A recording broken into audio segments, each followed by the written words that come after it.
A single bullet. One moment that rippled across the world. Sarajevo, June 28, 1914. An heir to an empire fell, and the map of Europe would never be the same. How could one shot ignite a war that would consume millions? Most who watch haven't subscribed. If you believe these stories should never be forgotten, subscribe now. Today we trace that bullet's path, its unseen consequences, and the dark choices behind it. But what if the story you know isn't the whole story? The echo of a gunshot is brief. A crack in the air, a plume of smoke, the smell of burned powder lingering for only seconds. But sometimes that sound so fleeting outlives empires. Sometimes a single bullet alters the fate of millions who never heard it fired. June 28, 1914, Sarajevo. A sunny Sunday morning, the city stirring with anticipation. Archduke Franz Ferdinand, heir to the Austro-Hungarian throne, rides in an open car through crowded streets. Flags flutter, cheers mix with murmurs, but beneath the surface there's tension, a simmering nationalism that no imperial parade can silence. The motorcade slows near the Latin Bridge. Among the crowd, a young man, nervous, pale, clutching a Belgian FN Model 1910 pistol, waits.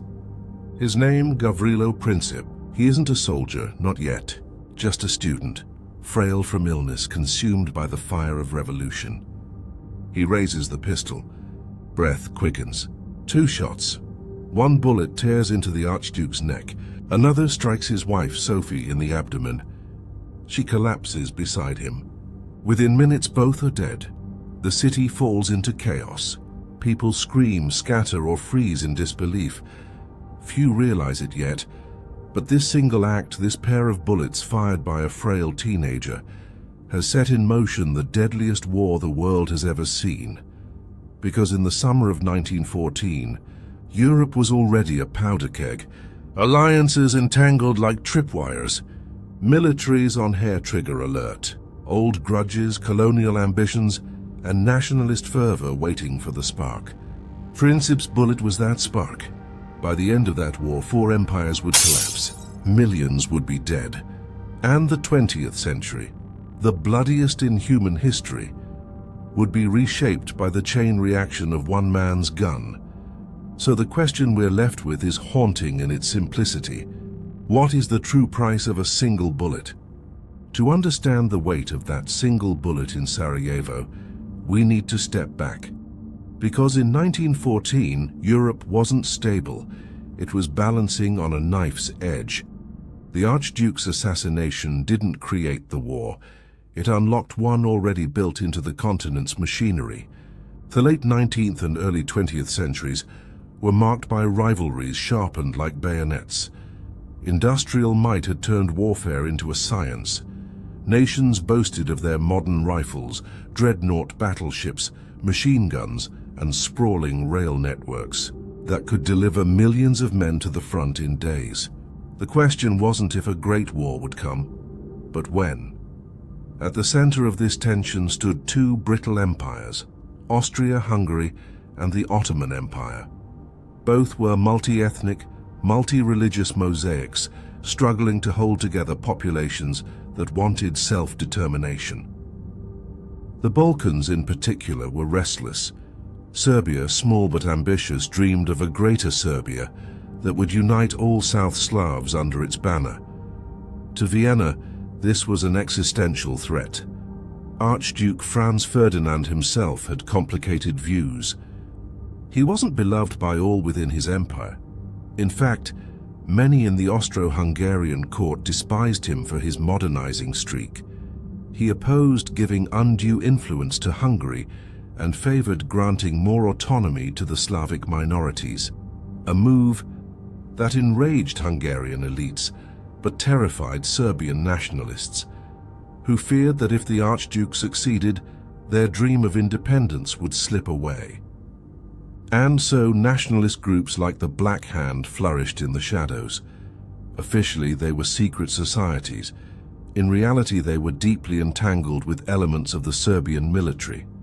Their methods were ruthless: assassination, sabotage, terror. To them, killing the heir to the Austro-Hungarian throne wasn't murder, it was destiny. But beyond the Balkans, the stage was larger. Europe was divided into two armed camps. On one side, the Triple Alliance, Germany, Austria, Hungary, and Italy. On the other, the Triple Entente, France, Russia, and Britain. Each alliance promised to protect its members. Each was locked into a spiral of suspicion and militarization. Germany, rising fast as an industrial power, felt encircled by rivals. France seethed with the memory of defeat in the Franco-Prussian War of 1870 and longed to reclaim Alsace-Lorraine. Russia saw itself as the protector of the Slavs and was eager to assert dominance in the Balkans. Britain, watching nervously, was determined to protect its empire and naval supremacy. It was a Europe drunk on pride and paranoia, where military timetables dictated diplomacy.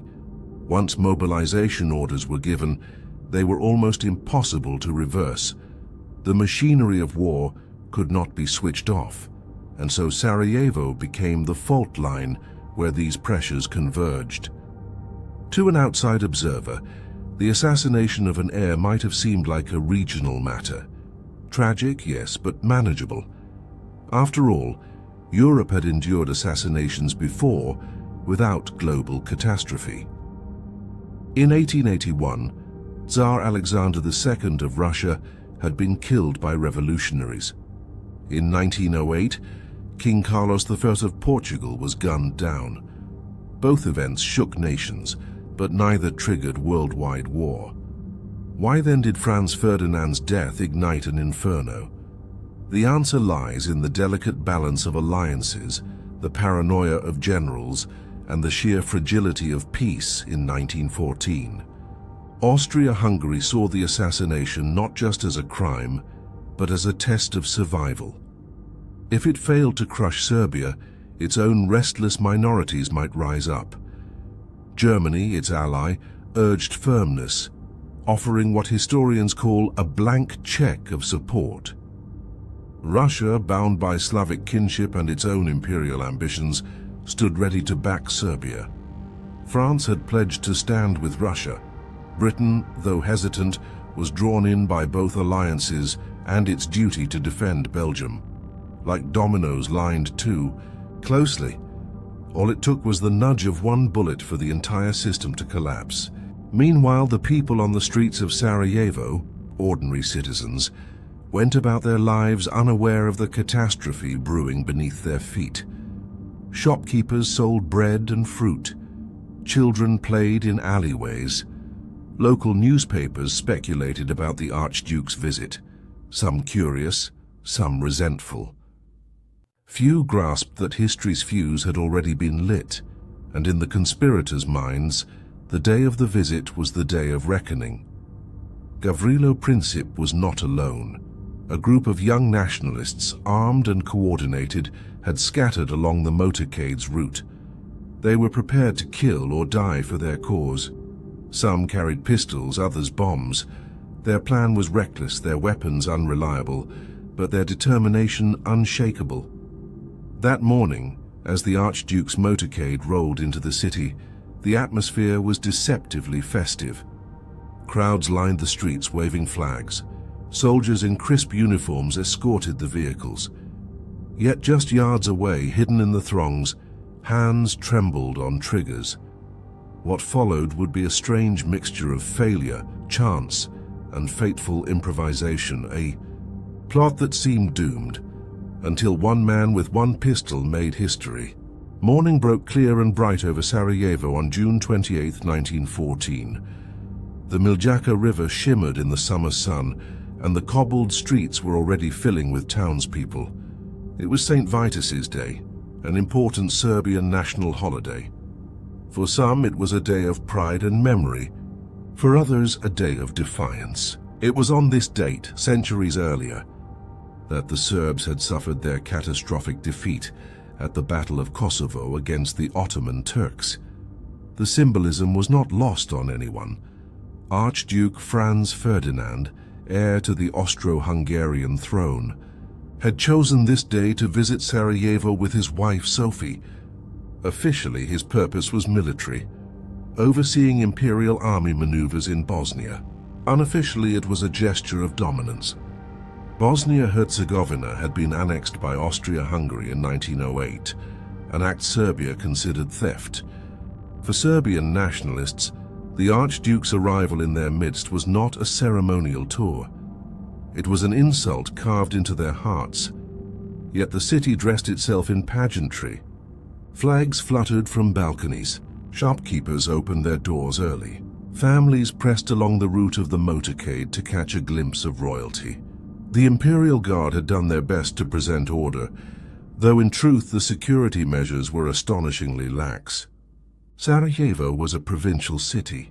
No one in Vienna truly believed an heir to the throne might be murdered in broad daylight. But for a handful of young men scattered through the crowd, the day had only one purpose: 7 conspirators, tied loosely to the secret society known as the Black Hand, had smuggled themselves and their weapons into Sarajevo. They were Serb nationalists, students, dreamers, radicals. Most were poor, sickly, or politically embittered. Each carried pistols, some carried bombs. All carried cyanide capsules sewn into their clothing, intending to die rather than be captured. The plan was simple: assassinate the Archduke and his wife, no matter the cost. The conspirators positioned themselves along the motorcade route, hoping that at least one of them would succeed. Franz Ferdinand's procession began late that morning, his Greifenstift touring car gliding down the Appel Quay, the main boulevard running parallel to the Miljacka River. He wore a military uniform, his plumed hat at a jaunty angle. Beside him sat Sophie, calm and dignified. Against advice, she had refused to remain behind in safety. "I want to be with my husband," she had said. The two had endured years of scorn from the imperial court for their marriage. Today, at least, they would present a united front. The first conspirator, Mohammed Mehmed Bashic, watched from the crowd as the motorcade passed. His nerves failed him. His hand never moved to the pistol hidden in his coat. The opportunity slipped by. Further down the route, another conspirator waited, Nedeljko Kabrinović. As the Archduke's car approached, Kabrinović hurled his bomb. The explosive was wrapped in cloth, fitted with a timed detonator. It should have killed everyone in the vehicle.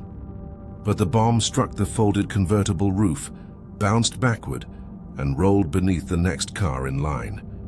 Seconds later, it exploded with a deafening crack, mangling the following car, wounding several officers and bystanders. Chaos erupted. People screamed and scattered. Horses reared. The Archduke's driver accelerated, rushing his passengers away from the blast. Kabrinović swallowed his cyanide pill and leapt into the shallow river to escape. But fate mocked him. The poison was old and weak. It only made him retch violently. The river was barely waist deep. Police and furious civilians dragged him from the water and beat him savagely before officers hauled him away. The attempt had failed, or so it seemed. At Sarajevo's town hall, the shaken Archduke arrived to deliver his prepared speech. Blood still stained his uniform from shrapnel that had grazed officers in the blast. His temper flared as he confronted the city's officials. "So this is how you welcome your guests, with bombs?" Witnesses said his voice cut the chamber like a whip. Yet Sophie soothed him, urging him to remain composed. Against every warning, the Archduke refused to cancel the rest of the day. He insisted on visiting the wounded officers in the hospital. This decision, one part pride, one part defiance, sealed his fate. Meanwhile, the surviving conspirators drifted in despair. Most believed the attempt had collapsed. Among them was a frail, hollow-cheeked 19-year-old named Gavrilo Princip. Born to a poor peasant family in Bosnia, Princip had grown up weak from tuberculosis, but strong in nationalist conviction. He was no soldier, no trained assassin. He was a student radical who believed in destiny. In his own words, "I am a Yugoslav nationalist, aiming for the unification of all Yugoslavs." That morning, he had missed his first chance to act. After Kabrinovic's failure, Princip wandered aimlessly, heart heavy, certain the plot was finished. By noon, he stood outside Moritz Schiller's cafe, smoking a cigarette, contemplating retreat. Then came one of history's cruelest coincidences. The Archduke's driver, uninformed of the changed plan, mistakenly turned onto Franz Joseph Street, the exact street where Princip now lingered. Realizing the error, the driver braked hard and attempted to reverse. The engine stalled. The car rolled to a stop, directly in front of the cafe. For Princip, it was as though fate itself had placed his target before him. He stepped forward, just feet from the open car. Drawing his FN Model 1910 pistol, he fired 2 shots. The first struck Sophie in the abdomen. She slumped instantly, whispering with fading breath, "It is nothing. It is nothing." Her white dress darkened with blood. The second bullet tore into Franz Ferdinand's neck, severing his jugular vein. He clutched at his throat, blood pouring between his fingers. "Sophie, Sophie, don't die. Stay alive for our children," he cried. Within minutes, both were gone. The entire act lasted less than 20 seconds. 2 shots fired in a crowded street, and history was irrevocably altered. Panic gripped the city. Guards surged forward, wrestled Princip to the ground and beat him savagely. He attempted to turn the gun on himself, but was subdued before he could fire again. His cyanide pill, like Kabrinovic's, failed. In moments he was dragged away, coughing and bleeding, as enraged citizens spat and clawed at him. Back at the governor's residence, doctors worked desperately to save the Archduke and his wife. Their efforts were futile. At 11:10 a.m., both were pronounced dead.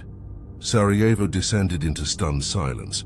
Crowds that had gathered in celebration now dissolved into mourning, confusion, and fear. Some rejoiced quietly, seeing the act as justice against an empire.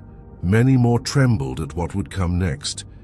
For the conspirators, triumph curdled quickly into horror. They had struck their blow, but what had they unleashed? Interrogations followed swiftly. Some conspirators broke, spilling their ties to Serbian nationalist circles. Others clung to silence. Princip himself, weak and malnourished, spoke with a mixture of pride and fatalism. "I am not a criminal," he declared at his trial. "I am an idealist." Yet whatever ideals they carried, their actions had detonated a geopolitical powder keg. That evening, telegrams raced from Sarajevo to Vienna, Berlin, St. Petersburg, Paris, and London. The death of an heir was no small matter. It was a challenge, a provocation, a spark in a room filled with dynamite. Newspapers across Europe scrambled to print the news. Early editions were muddled with rumor. Some claimed Sophie had survived, others that the Archduke was only wounded. By the next morning, the grim truth was clear. The headlines screamed of assassination, of conspiracy, of Serbian treachery. Yet in Sarajevo itself, life pressed on with eerie normalcy. Children still played along the Miljaka. Markets reopened. The blood-stained Grafen Stift, parked in a courtyard, stood as mute evidence of the tragedy. Few could yet imagine that those 2 bullets would soon bring trenches to France, shells to Belgium, and gas to Flanders. The world had changed in the space of 20 seconds, and yet, as the bodies of Franz Ferdinand and Sophie were prepared for transport back to Vienna, one question haunted every corridor of power in Europe. What now? The bodies of Franz Ferdinand and Sophie lay in Sarajevo for only a few hours before being placed on a train bound for Vienna. Along the tracks, crowds gathered in silence. Some wept. Others stood stiffly, uncertain of what emotions were permissible. To the empire, the Archduke was dead. To Serbian nationalists, a blow had been struck. To the wider world, The meaning of this moment was still unclear, but in Vienna the reaction was immediate and visceral. Emperor Franz Joseph, old and weary, was informed of his nephew's death. His response was chilling in its detachment. A higher power has restored that order which I, alas, could not preserve. The remark revealed both resignation and relief. Franz Ferdinand had never been beloved at court. His modernist leanings, his insistence on greater autonomy for Slavic minorities, and above all his morganatic marriage to Sophie had made him an outsider. Yet whatever the emperor's private sentiments, the political machine saw opportunity. Austria-Hungary had long considered Serbia a thorn in its side. The young kingdom radiated defiance, nurturing pan-Slavic ambitions that undermined the empire's fragile unity. To Vienna's hawks, the assassination was not merely a crime. It was a declaration of war disguised as murder. The hand of Serbia, they insisted, was behind Princip and his fellow conspirators. The Black Hand had ties to the Serbian military. Whether Belgrade had truly ordered the assassination hardly mattered. The perception was enough. In the days that followed, Vienna drafted what would become infamous the July Ultimatum. It demanded Serbia suppress all nationalist organizations, purge anti-Austrian propaganda, and allow Austro-Hungarian officials to take part in investigations within Serbian territory.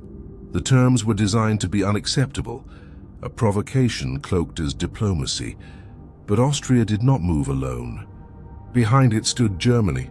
Kaiser Wilhelm II, flamboyant and restless, had promised unconditional support to Vienna, the so-called blank check. Germany's leaders believed that if war came, better it happen now before Russia's growing power could tilt the balance. To them, Princip's bullet was not a crisis to be diffused, but an opportunity to settle old scores. In St. Petersburg, news of the Archduke's murder was met with outrage. Russia considered itself the guardian of the Slavs. Serbia, though small, was bound to it by blood, faith, and politics. Tsar Nicholas II could not allow Serbia to be humiliated or crushed without betraying Russia's identity. His generals warned that any conflict with Austria would inevitably draw in Germany. Still, pride demanded action. France, allied to Russia since the 1890s, waited anxiously.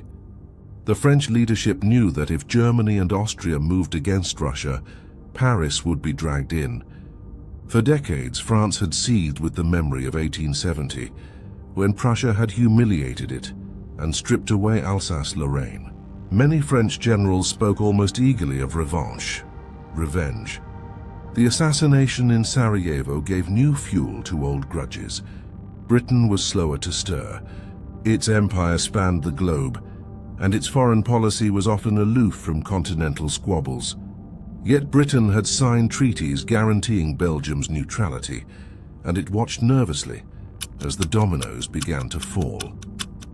For centuries, British strategy had rested on one rule: never allow a single power to dominate the continent. Germany's rising might and its vast navy already disturbed London. A European war might drag Britain in whether it wanted or not, and so, like gears locking into motion, Europe's alliances began to grind forward. At first, the crisis still seemed containable. Serbia, under pressure, accepted nearly all of Austria's demands, except one. It refused to allow Austro-Hungarian officials to conduct investigations on Serbian soil, calling it a violation of sovereignty. To Vienna, this was defiance. To Berlin, it was the spark they had hoped for. On July 28, 1914, exactly 1 month after the assassination, Austria-Hungary declared war on Serbia. The first shots of the Great War echoed not in France or Belgium, but on the Balkan frontier, as Austro-Hungarian artillery shelled Belgrade. Within days, the web of alliances snapped tight. Russia mobilized to defend Serbia. Germany, seeing Russian mobilization as a threat, declared war on Russia. France, bound by treaty, entered the conflict. Germany then unleashed the Schlieffen Plan, its lightning strategy to crush France by sweeping through neutral Belgium. When German troops violated Belgian neutrality, Britain declared war on Germany. By early August, the map of Europe was ablaze. The murder of 2 people in Sarajevo had ignited a chain reaction that dragged empires into an inferno. The immediate shock was staggering. Crowds in every capital city surged into the streets, some jubilant, some fearful. In Berlin, throngs cheered, convinced that Germany's destiny was at hand. In Paris, men sang the Marseillaise, ready to avenge the humiliation of 1870. In Vienna, young men marched in step, proud to defend their empire. Even in London, where hesitation had lingered, recruitment posters soon lined the streets. Yet beneath the pageantry lay dread.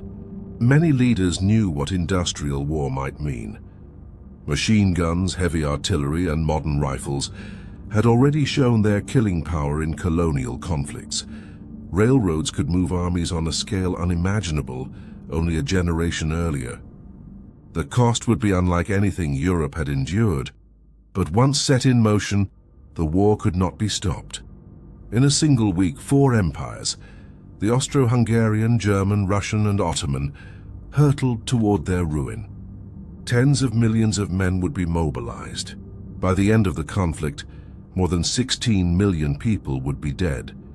And all of it, every battle, every trench, every body lost to shellfire or gas, traced back to a single moment on a Sarajevo street. 2 bullets fired by a sickly 19-year-old who could not have imagined the storm he unleashed. The world did not simply mourn Franz Ferdinand and Sophie. It mourned the death of an age of fragile peace, the shattering of illusions, the end of an old order. Princip's pistol had fired not only at 2 royals, but at the very fabric of European stability. The price of that single bullet was no longer theoretical. It was measured in rivers of blood, in the collapse of empires, in the cries of widows and orphans, and the true reckoning was only beginning. In the end, history often balances on absurdly fragile hinges. Empires rise and fall, armies clash by the millions, yet sometimes the spark comes from a single, almost accidental act. In Sarajevo, it was not the might of armies that set the world ablaze. It was a 19-year-old, malnourished and sick, raising a pistol on a crowded street. The Archduke's car had made a wrong turn. Gavrilo Princip happened to be standing nearby. In that sliver of chance, the world's course shifted. Had the driver kept straight, had Princip lost his nerve, had the pistol misfired, millions might have lived different lives. The First World War might have been delayed or even averted, but history is merciless with what-ifs. What happened, happened. And from that single trigger pull flowed the collapse of dynasties, the carving up of empires, the deaths of soldiers from Ypres to Gallipoli, Verdun to the Somme, an entire generation scarred, an entire continent shattered. The war to end all wars did not even deliver on its grim promise.